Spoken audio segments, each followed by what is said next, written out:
Did you know, if you knew, we'll put it this way, if you knew that the 12 days of Christmas, famous for their lords of leaping and their maids of milking, if you knew that they actually begin on December 25th, raise your hand.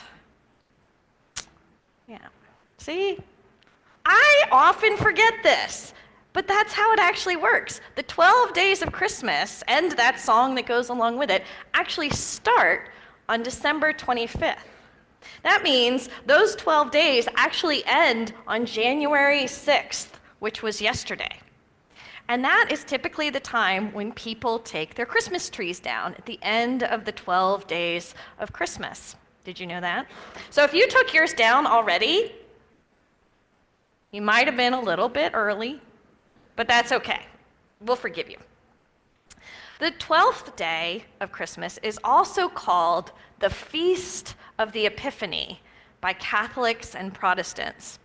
Now, this is all Christian liturgy that's tied into Christmas being the birth of Jesus.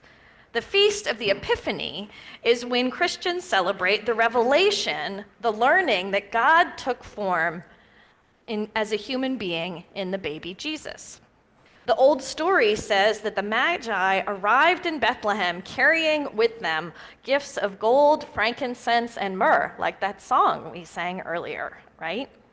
They had followed the star which led them to the manger where Jesus and his family were still in residence. They were still there 12 days later. Wouldn't it be nice if you could stay in one place 12 days after the birth of your child? That's a different sermon. The Magi looked upon Jesus and they recognized him as the Son of God. Oh! It was the arrival of the Magi that proclaimed Jesus as the Savior for all the people and proclaimed Jesus' place in the larger community. And so began the tradition of the Feast of Epiphany. A few minutes ago, in our Words for All Ages, Sarah talked about child dedications. As the famous UU religious educator Sophia Foss said, each night a child is born is a holy night. But the Epiphany, January 6th, is a special time when we recognize the importance of a child, not just in their family, but when we affirm a child's place in their community. This is why child dedications are often held on the first Sunday in December. Now, the meaning of the word epiphany has changed a lot over time. In the early 14th century, it was limited to just this one festival on January 6th. But by the 17th century, 300 years later, the word was used more generally to speak of any divine revelation. And by the 19th century, the word epiphany was used in a general literary sense as any sort of revelation or manifestation or understanding. And these days, the understanding of the word epiphany is even more broad. We use the word to describe an illuminating discovery or a realization, a life-changing moment, or the sudden intuitive leap of understanding that can result in a personal feeling of elation, awe, or wonder, kind of like we just heard in Mary Beth's reflection. An epiphany is one kind of what we sometimes call light bulb moments. You know, when like a light bulb, boing, appears over your head, right? We have light bulb moments much more often than we have epiphanies. When things click into place, when suddenly something that we've been struggling with becomes clear, or we see our path forward. Kind of like that star that led the Magi to the baby Jesus, light bulb moments help us figure out where to go when we previously didn't have any idea. And they are times when the creative spirit manifests in our lives, when our synapses of our brains align and something brand new emerges. Here we are at the beginning of a new year. 2024, oh my gosh, how is it 2024? Is stretched before us like a blank canvas on which to create our lives as a masterpiece. We make New Year's resolutions as a way of providing some structure through which the creative might work, through which our resolve might solidify. We will create ourselves as smarter or stronger this year through learning a new language or through exercising regularly. If our lives are the canvas, January is the time when we pick up the brush. We know that human beings are inherently creative. From the earliest of human history, we have created artistic and religious expressions of our hopes and fears, capturing that which we hold sacred. We draw, we sing, we garden, we invent, we improve, we engineer, we design. We raise children, which is an ultimate act of creativity that calls out the best and worst of ourselves.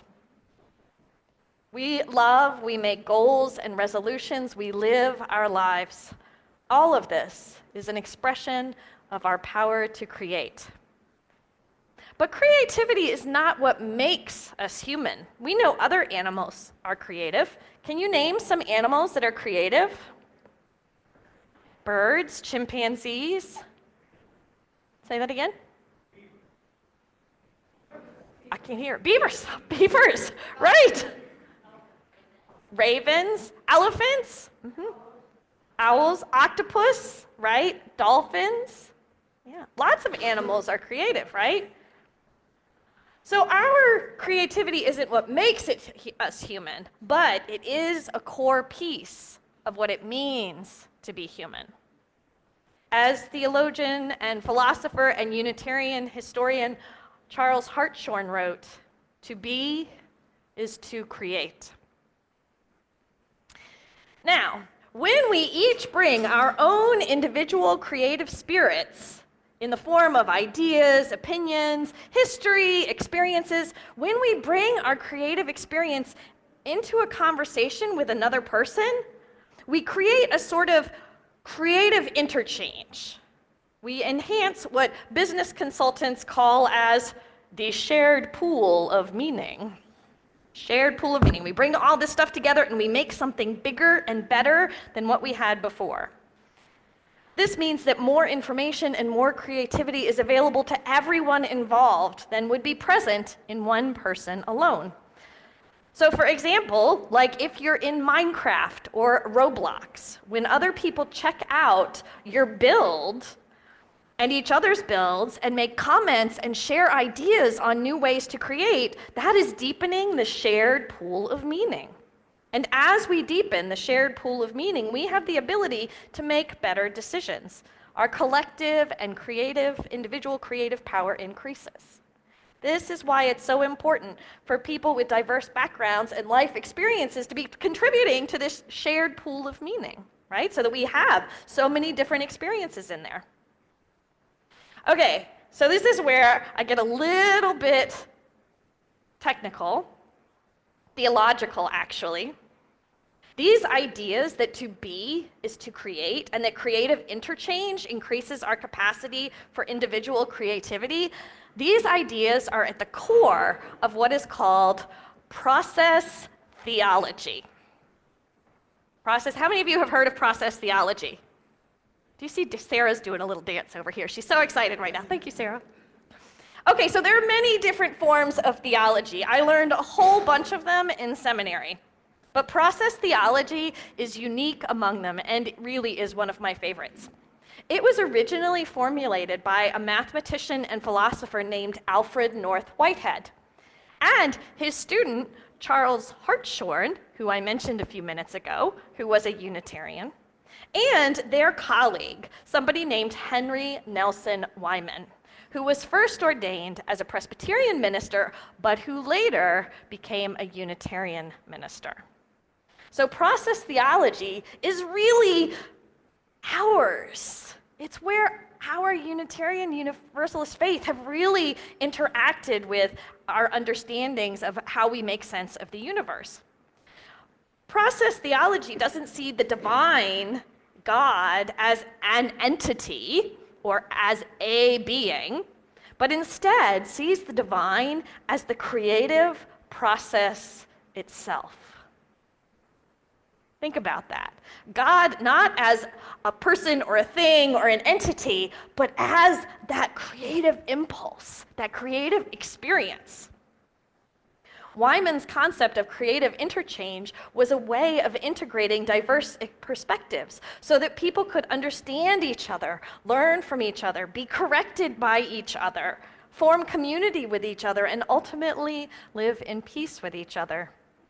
Wyman understood this creative interchange between people to be like God, to be God, to be the divine. So Sarah helped me put this in Minecraft terms. So, say you are playing in God's Minecraft server on creative mode. Okay? Watching you experience the world and make choices is super interesting to God. God's watching everything that's going on and is really interested in what choices you're making. And just as everything you learn changes your brain, every discovery that God makes about how you interact with the world changes God, the divine, as well. This kind of gives a whole new meaning to the saying that Jesus said, whenever two or more are gathered, I am there, right? If God is this creative interchange, if the divine is this creative interchange, right? We often say that we come to church for fellowship with people with similar values. But maybe what we are really doing is coming because this creative interchange, to play on creative mode together in a way that will help us to better understand our world, that helps us to deepen our shared pool of meaning. Perhaps what we are really coming for is to participate in the experience of co-creating the divine together.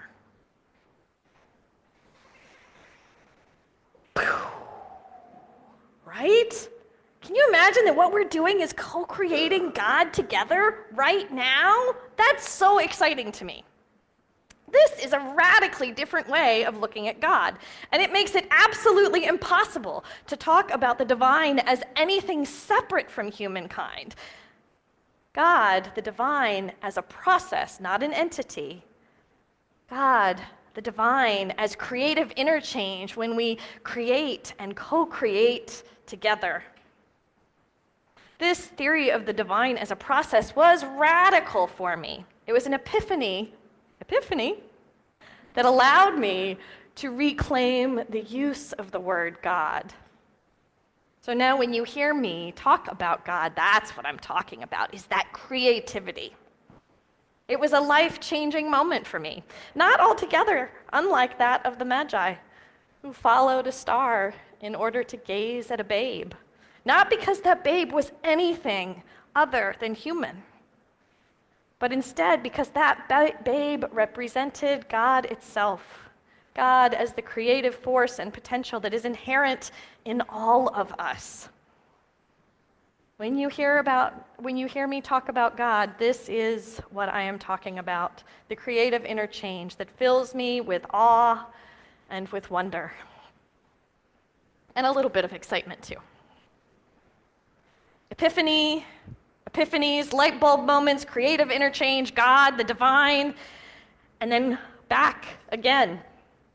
Sophia Lyon-Fawes wrote that each night a child is born is a holy night, and every child, every person, each one of us in this room and beyond, a child of God, a child of the divine, co-creating the divine together through creative interchange of simply living our lives in community with each other. For each and every one of us, may this year be a year of light bulb moments, maybe even an epiphany or two, and may we find ourselves creatively participating in creating the divine together. Blessed be, and Happy New Year.